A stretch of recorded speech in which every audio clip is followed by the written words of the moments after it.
जैसे ये कानून बनाएंगे, मैंने पहले कहा था, इस पॉलिटिकल जितने खरपतवार हैं ये सारे देश छोड़ के बाहर भाग जाएंगे। इसमें पॉलिटिकल पार्टी एक बचेगी, मैं गारंटी के साथ कहता हूं, वो बचेगी बीजेपी। क्यों?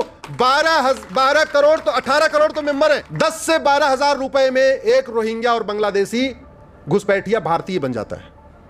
और जब वो भारतीय बन जाते हैं तो जनधन खाता खुलवा लेते हैं, और जब जनधन खाता खुलवा लेते हैं तो केंद्र सरकार की और राज्य सरकार की मुफ्त योजनाओं का लाभ भी लेते हैं। मुफ्त सिलेंडर, मुफ्त गैस कनेक्शन, मुफ्त बिजली का कनेक्शन, मुफ्त मकान, ये सारी योजनाएं जो चल रही हैं उसको रोहिंग्या और बांग्लादेशी भी ले रहे हैं। हमने अगर भ्रष्टाचार खत्म नहीं किया, एनआरसी फेल हो जाएगी, मैं आपको लिख के दे रहा हूं, हो ही नहीं सकती है। और असम की एनआरसी फेल हो चुकी है। भ्रष्टाचार के कारण असम की एनआरसी फेल हो गई। और ऐसा नहीं कि केवल कांग्रेस के टाइम में फेल हुई, बीजेपी के शासन में भी फेल हो गई। सर्बानंद सोनोवाल जी मुख्यमंत्री थे, उनके टाइम में फेल हो गई। कैसे फेल हो गई? सारे डॉक्यूमेंट बनवा ही लिए थे घुसपैठियों ने, 2-2 हजार, 2,500 रुपए, 10-12 हजार रुपए में डॉक्यूमेंट खड़ी इकट्ठा कर लिए। जब वहां पे वो लोग गए जांच के लिए, लेखपाल पटवारी आते हैं रजिस्टर लिखने के लिए, उनको फिर 2-2 हजार रुपए पकड़ा दिया। उन्होंने बड़ी चालाकी किया, घुसपैठियों का नाम रजिस्टर में जोड़ दिया, जो घुसपैठिए थे और जो भारत के लोग थे उनका नाम निकाल दिया। बैलेंस करना था ना उनको, असम की पॉपुलेशन को उनको मेंटेन करनी थी। तो इसलिए दिन भर में लेखपाल पटवारी क्या करते थे, जितने घुसपैठियों का नाम जोड़ते थे उतने भारत के लोगों का बाहर नाम निकाल देते थे। तो जब रजिस्टर कंप्लीट हुआ तो घुसपैठिए भारतीय बन गए, भारत के लोग घुसपैठिए बन गए। इतना बड़ा खतरा है हमारे लिए। समाधान, 100 रुपए से बड़ी नोट बंद करना पड़ेगा, परमानेंट बंद करना पड़ेगा। कड़वी बात बता रहा हूं आपको, 100 रुपए से बड़ी नोट बंद हो जाए, 25% भ्रष्टाचार बंद हो जाएगा।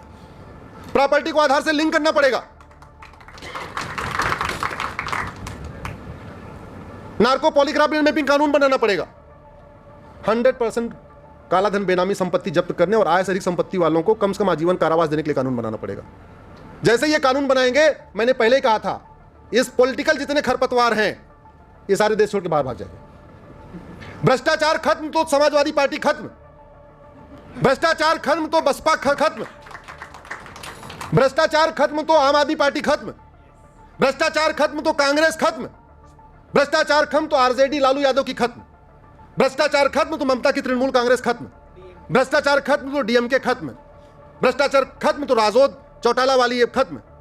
अब जब भ्रष्टाचार खत्म हो जाएगी इस देश में, पॉलिटिकल पार्टी एक बचेगी, मैं गारंटी के साथ कहता हूं, वो बचेगी बीजेपी। क्यों? 12 करोड़ तो 18 करोड़ तो मेंबर है। 18 करोड़ मेंबर में से अगर 8 करोड़ गरीब भी हैं, वो कुछ नहीं पैसा दे सकते। 10 करोड़ बीजेपी के मेंबर अगर 500 रुपए इकट्ठा करके लाके दे देंगे, हमारे पास 50,000 करोड़ आ जाएगा। तो भारत की पॉलिटिकल पार्टी बीजेपी के पास केवल 500 रुपए इकट्ठा करके 50,000 करोड़ इकट्ठा हो जाएगा।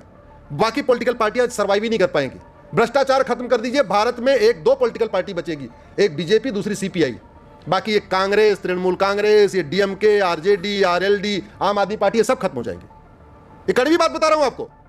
इसलिए उनको मैं तो कहता हूं, इलेक्शन में लंबे टाइम तक लड़ के हराने से अच्छा भ्रष्टाचार ही खत्म कर दो। एक ही तीर से 100 निशान। मुझे लगता है कि समय काफी हो गया है। आप लोगों की थोड़ी बैटरी मुझे डाउन होती हुई नजर आ रही है।